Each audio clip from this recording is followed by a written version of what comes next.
தமிழ்நாடு மக்களே உன்னை அடிச்சு விரட்டுவாங்க, அடிச்சு விரட்டுவாங்க.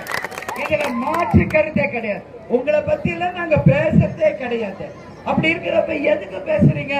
உன்னால முடிஞ்சா உன் வேட்பாளர் என்ன செய்வாங்க, மக்களுக்கு என்ன செய்வீங்கன்றத சொல்லுங்க.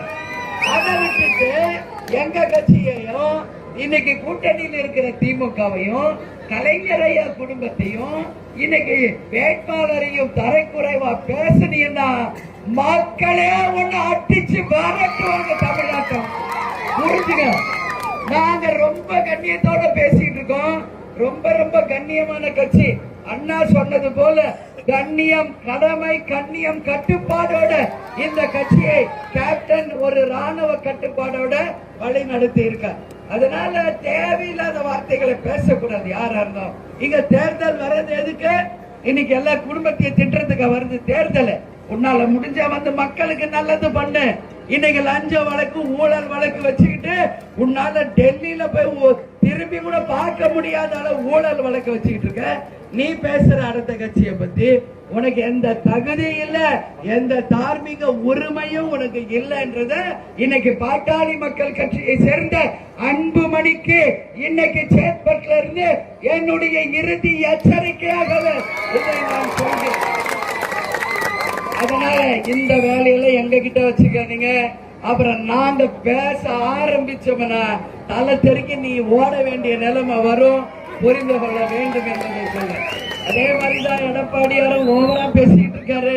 எனக்கு யாரையும் சொல்லணும்னு எனக்கு அவசியம் இல்லை. நம்ம வந்த இந்த தொகுதிக்கு என்ன செய்வோம், மக்களுக்கு என்ன செய்வோம், அதான் நம்ம முக்கியம்.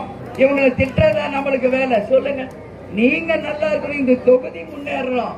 அதை விட்டுட்டு அவங்கள திட்டுறது இவங்களை திட்டுறது இது யாருக்கு என்ன பலன்? அதுல ஒரு பலனும் கிடையாது. ஆனா அவங்கள வேற சொல்றதுக்கு ஒண்ணுமே இல்லைன்றதுனால வெறுமனே எதிர்கட்சிகளை திட்டுகின்ற வேலையை செய்யறாங்க. ஆனா நம்ம நிச்சயமாக கண்ணியத்தோட கட்டுப்பாடோட மக்களுக்காக தான் நாம வந்திருக்கோம்.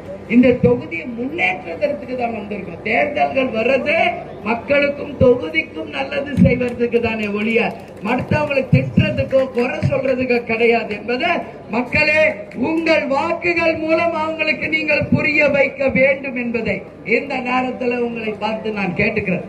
எங்களை பொறுத்தவரைக்கும் எந்த ஜாதியும் இல்லை, எந்த மதமும் இல்லை. எல்லாருமே ஒரே அக்கா தம்பி அண்ணன் தங்கச்சி தான் கேப்டன் எங்களை சொல்லி வழி நடத்தி இருக்கார். அதனால இன்னைக்கு ஜாதி கட்சியை வச்சுக்கிட்டு இங்க தேவையில்லாம ஜாதியை பத்தி பேசுறது, குடும்பத்தை பத்தி பேசுனீங்கன்னா அப்புறம் நாங்க பேச ஆரம்பிச்சா உன் மூஞ்ச எங்க வச்சுக்குவேன்னு தெரியாது. அதனால இதோட அன்புமணி நீங்களும் நிறுத்திக்கங்க, எடப்பாடியாரு இதோட நீங்களும் நிறுத்திக்கங்கன்னு நான் ரொம்ப ரெஸ்பெக்டா சொல்றேன். அதனால நாங்க வந்திருக்கிறது ஓலூர் தொகுதி மக்களுக்கு நல்லது செய்ய, இந்த தொகுதியை முன்னேற்ற, என் அன்பு தாய் குலங்களுக்கு நல்லது செய்ய, இதுக்குதான் நம்ம வந்திருக்கிறோம். நம்ம சரவணன் வெற்றி பெற்றால் உறுதியாக நாங்கள் சொன்ன எல்லா வாக்குறுதியும் உங்களுக்கு நிறைவேற்றுவோம்.